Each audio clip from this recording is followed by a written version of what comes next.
the unconscious, subconscious system appears in images, not in linear form. And in that respect, it's not chronological. It's not orderly. It's not chronological. And those images, like seeds that would reveal themselves into a more conscious module. So maybe they're like symbols that need to be deciphered.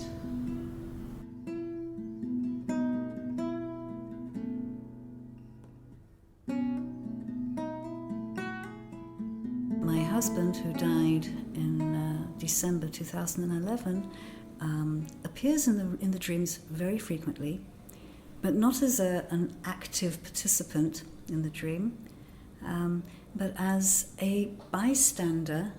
And also, although he doesn't contribute anything to the dream other than the fact that I'm aware of his presence, he seems to be very, very much younger than he was when he died. A few days ago, I had a dream. Part of it, towards the end, I dreamt that I was in a big room, empty of furniture, had no furniture in it. My husband was there, sort of like off stage left. I was aware of the fact he was there. He wasn't saying anything. And a friend was there, and what was significant about the dream was that the floor was covered in worms. The thing is, a few months ago I really did have worms in my kitchen because I was having work done in the garden, and the work must have disturbed a dead body, a cat or a rat or something, nothing more than that. And the worms were actually maggots that become flies, and it was quite traumatic. I mean, it's very, very unpleasant to come down to your kitchen in the morning and find these little white things wriggling around. So in the dream, I imagined this vast room that was without furniture, and the floor was absolutely covered in these white worms. I remember saying to the friend, I don't understand why they've come in from the kitchen. Let me just introduce to you the process of the work and then take you through it. Okay. Because the psyche sees things in pictures and images, it feels comfortable to have a framework which is set within that sort of reality of pictures and images. So we are going to step into your dream, trusting that this is possible. And within the dream reality, the rules of this reality don't apply, which means you can speak or dialogue to anything. You can speak to a worm, you can speak to a tree, you can speak to a person, whatever you choose to speak to, because they are symbols as such to something else. You're going to step into the dream, I'll guide you. You're going to sense the environment of the dream, I'll guide you through that. You'll find something, and that would appear as well to keep as a talisman or as a kamea to guard you throughout the dream. Mm-hmm. And then you'll dialogue with an aspect of the dream, or a symbol of the dream, an object or a subject. And in the end of that dialogue, you'll exchange presence. What happens through this guided form of visualization, one actually steps into a dream state, one actually creates a dream state. It's as if you're still awake, you're aware of what's happening, but it's as if you're recreating a new dream within the old dream. Is it like hypnosis? No, it doesn't go as deep, but it's a form of trance. You step into a dream state, but you're aware, you're awake, you can open your eyes at any point. Mm-hmm. Okay. Okay, so let's try. Let's just, you told us about your dream with the worms. Which part of the dream you'd like to dialogue with? I think because it's a recurring theme, I'm less concerned with the worms than I am with my husband's presence. Okay. So, if I can ask you to close your eyes and connect to your breath. Connect to your body sitting in this chair. And gradually ask yourself to step into that dream.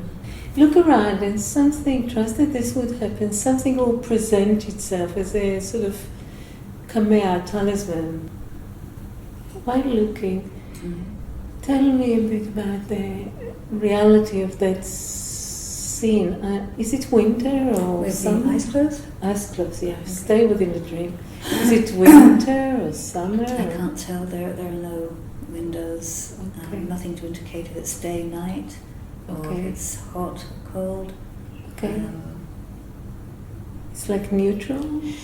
Yes, I think the floor on which the worms are wriggling is like my bedroom floor. It's wooden planks. Okay. It's all pine wood. And how do you feel within yourself? Is it a calm feeling? Is it an anxious feeling? Right now, or when I was dreaming it? When you are now in that scene within the dream? Well, no, now I'm just curious. I feel a little bit flippant, to tell the truth. Okay. Like I've stepped into the dream. I said hi to my husband in the corner and hi to my friend, who I don't know is sweeping up the worms, and I'm kind of skipping over the sea of worms. Okay. So where in the room are you standing now? Right now I'm in front of my husband. He's very young and he's sitting bottom left. Okay. Just before you communicate with him, seek around something little of a thought or a theme or an object will present itself to you. And then my keys. Your keys, okay. Right. So your keys are like your support throughout this dream. Okay. Okay. And you're facing your husband, yeah? Mm-hmm. Okay. And we're going to dialogue with him. So ask him whether, welcome him and ask him whether he's ready to dialogue with you. Well, in real life he was not so willing to dialogue with me. Yeah, he smiled. Okay. So ask this image of your husband within the dream. Ask him, what does he do in your dream? Why is he in your dream? He says he doesn't know. Okay. Ask him, what does he represent? What does he represent? Yeah.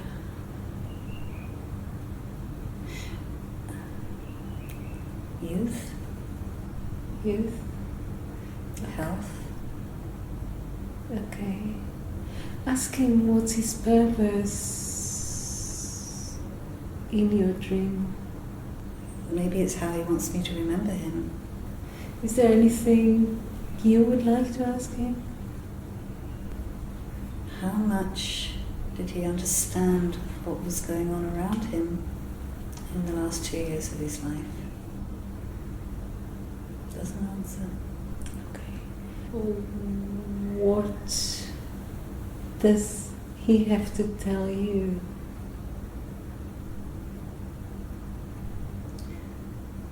He loves me. Ask him, is there anything else you can take from his presence in your dream?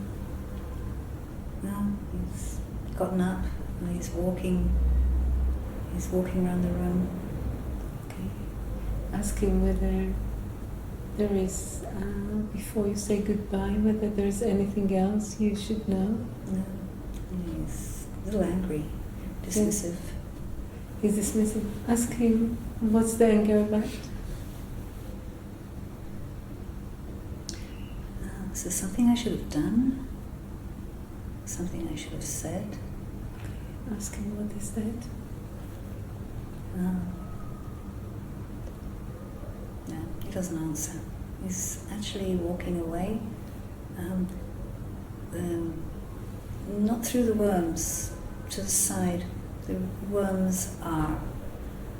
There's a path, a clear path where there are no worms. That's where he's walking. Okay. Is there anything you want to tell him? Oh, a little bit of sunlight coming through a Chagall window. Well, not a Chagall, but it's kind of vitrage. Pretty. Yeah. Okay, so there's a window in the place now? Suddenly there's a window, yes. Yeah, the sun, and what does the sun light shine on? It's shining on him. On him? Okay. Ask him whether he'd like to dialogue any further, or is it... No, not answering. Okay. It's strange, he's wearing a jacket he absolutely never owned. Yeah. Is there anything you'd like to tell him before saying goodbye? On the day that we went to the wedding, to my daughter-in-law's sister's wedding, we had an argument, and he said, "I know you hate me," and I never hated him. Right. Okay. You should know that. Never hated you. How does he take that? Just not saying anything, puts his face down, acknowledges.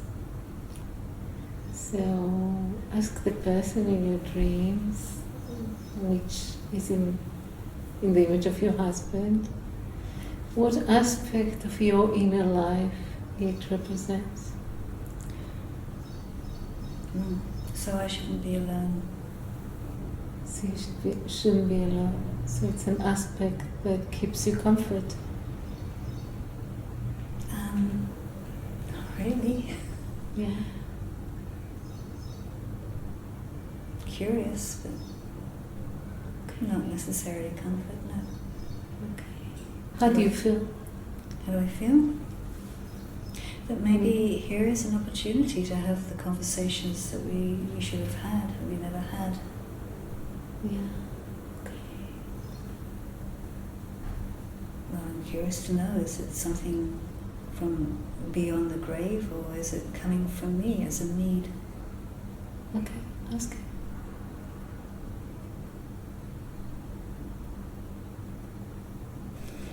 He's not answering. For now, but still stay within the dream.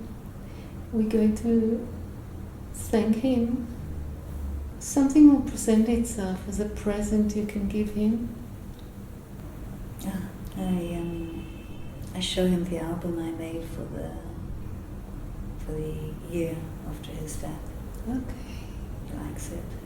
Okay.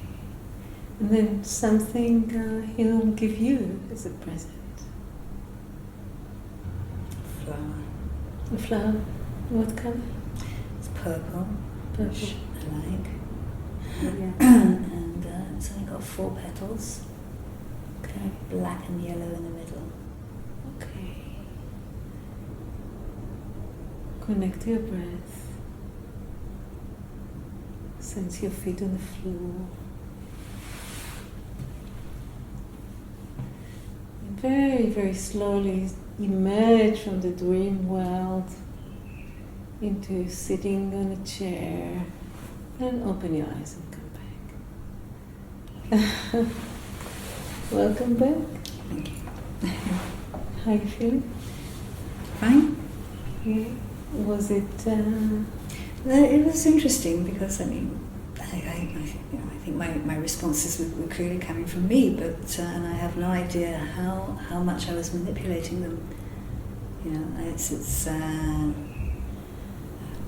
was strange to me that my husband appeared very young, without a beard, and well dressed, which of course he never was. He used to have a straggly beard, rather like him. No, yours isn't straggly, but he was never a neat dresser, and he certainly in Israel would never wear a jacket. It's that time. So you're unconscious dressed in well. Yes, isn't it? In my unconscious, I dressed him very well. He looked very, very neat and kempt. Yes. So finally got my way.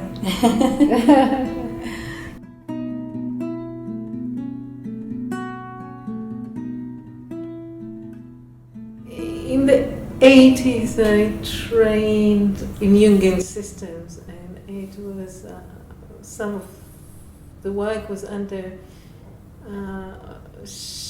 Elizabeth Kübler-Ross Foundation, and that foundation dealt with death and bereavement